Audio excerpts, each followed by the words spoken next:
You read the title. What is tricklining? For some people, tricklining is just anything that is not realistic. For one reason, they just don't know the difference. Or two, they don't care.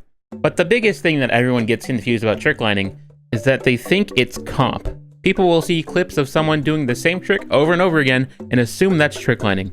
That might have been the case back in 2010 when tricklining first became a thing, but not anymore. Tricklining is very distinguishable from comp.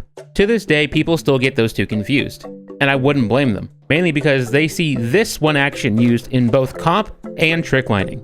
And in Skate 3 terminology, we call that a seatbelt, because you are holding a seatbelt grab.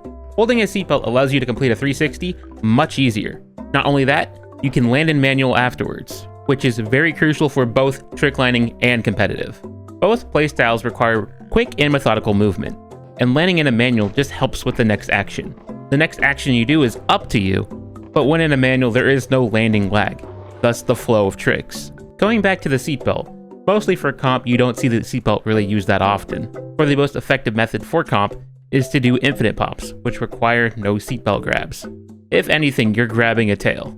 The only time you would see people doing seatbelts is if they're 3-tricking. And for tricklining, doing the seatbelt spin grab isn't used as much anymore. In fact, holding a seatbelt is still used, but it's only used to get higher height when popping a hard flip. And now for the most obvious difference. Flipping.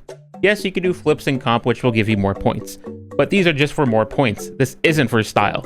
If you see people doing rapid flips one after another, it's most likely tricklining. Another visual hint is if you see a scoreboard on the bottom right. That means they're playing competitive and they don't care that they're repeating tricks, because in competitive you are min-maxing each trick. Another thing you might spot is people holding out tail walks. That's just to get a lot of points as well.